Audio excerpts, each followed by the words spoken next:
Hello, everyone. So glad you're joining us. I'm so happy to be here with Airic Hughes from Visionary Enterprises. Welcome, Airic. Thanks, Dan. Thanks for having me. Yeah, of course. So first and foremost, tell us about yourself. How did you get started, and how did you launch Visionary?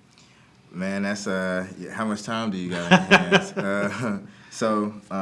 My name is Airic Hughes. I'm originally from Little Rock, Arkansas. I navigated to Northwest Arkansas for my education.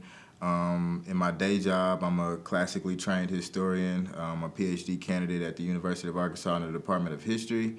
I'm also a Southern Regional Education Board Dissertation Award Fellow. I'm working on a dissertation project that examines Black geographies in urban America through the lens of federal interstates, and I take a look at the interstate in Little Rock, I-630, to do that. And so that, in a way, brought me to this space, but it also initiated what became Visionary Enterprises. At the time I started Visionary, I was recently starting my PhD program, and being honest, I understood that people don't read as much as we should, and typically as much as we used to, and so I had to figure out how to tell the stories that my research is uncovering in a way that people can consume them. And I picked up a camera and taught myself how to shoot, taught myself how to edit, and from there, I developed the skills to provide the services to our community that needed it. Here at the University of Arkansas, we have a number of Black organizations that didn't have media services, and so I used the skill that I developed and started really providing those services. And then, of course, that requires you to develop your business, and in doing so, we really, as we were just mentioning before, we took an opportunity to expand the typical business model and really try to branch into more community service. And so that helped with the growth of what would eventually become Visionary Enterprises. Very nice. And then Visionary then immediately started connecting with other initiatives and has done amazing work in partnership with other organizations that are working towards that goal. So are there some particular partnerships that you're excited about? Yeah, I mean, obviously, sitting here with you and with FPTV, it's always an honor to be able to receive the support of the city and to be able to serve this community that we are currently located in.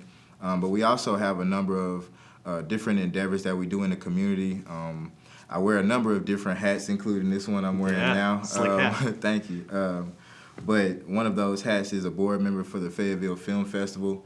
And so we have a great relationship with the Fest, and through the Fest we've been able to really create some space for filmmakers of color in Arkansas. We were able to develop an initiative called the Michaud Award and Film Labs, and it's really an up-and-coming and emerging program designed to really create connections and provide experiences of value for filmmakers of color to help them build pathways in their careers.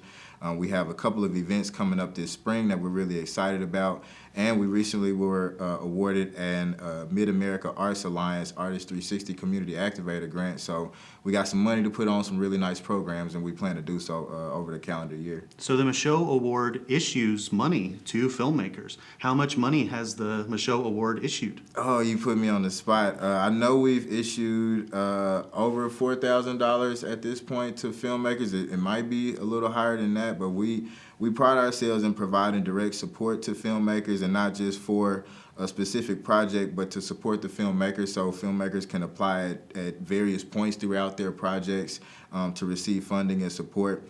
But even greater than that, our goal with the Michaud Award and Film Lab is to provide the space for training and education for filmmakers, as well as for connections to have their projects seen and shown on the highest levels. That's amazing, and that's close to our heart here at FPTV too. Very similar mission, and I just think it's amazing that you're reaching out to people that way.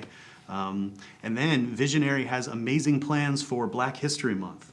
So huge month for you. Yeah. You want to talk to us about what's going on? Nah, for sure. This is one of our favorite times of the year, because we really get to invest into creative ways to improve the space for Black communities here in Northwest Arkansas, and really just branch out and make community a bigger word than just a word.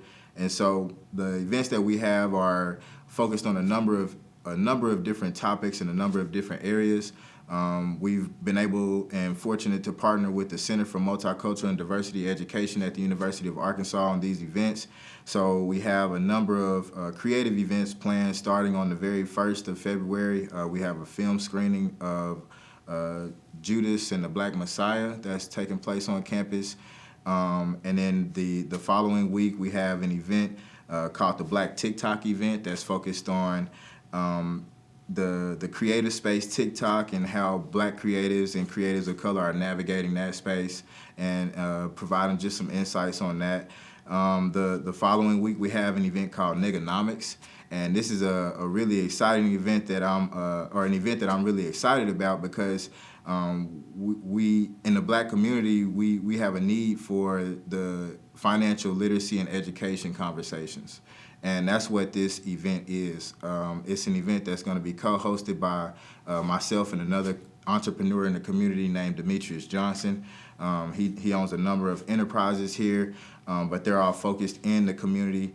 And we're basically going to be leading conversations about financial literacy and economic education from a historical standpoint, because that's my day job, but also from an innovative and from an enterprising standpoint, looking at things that are coming, ways to connect the basic knowledge that we need to be sharing with the opportunities that are coming in the future. I mean, you know, things like NFTs, talking about the metaverse and how to take advantage of that. Yeah. So, you know, those are some exciting conversations that we're looking forward to having, but we just had to create the space to have those, and so that's kind of what Neganomics is, and we're very excited about that event.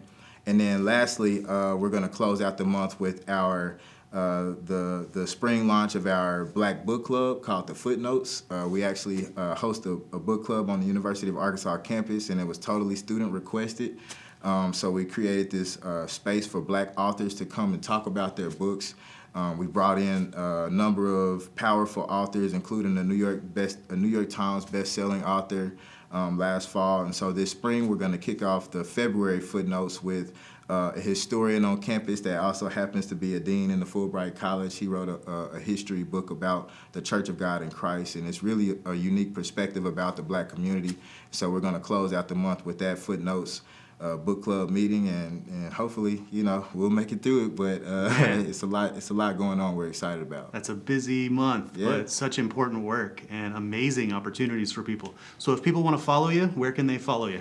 Just at Visionary, VISIONAIRI, on social media, and you can subscribe to Visionary, to our YouTube channel. Our Black History Month calendar is located at www.truevisionary.com, and it's just TRU Visionary, VISIONAIRI.com/Black History Month. Nice. Well, thank you, and for all the work that you're doing, and good luck as a soon-to-be doctor. Thank you. I mean, that is an incredible accomplishment, Thank but you. we're really excited to see what you do over the course of the month, and we're so happy to be a resource for you, and thank you for coming in and sharing with us about the great work you're doing. Awesome. Thanks for having me, Dan. You bet. For sure.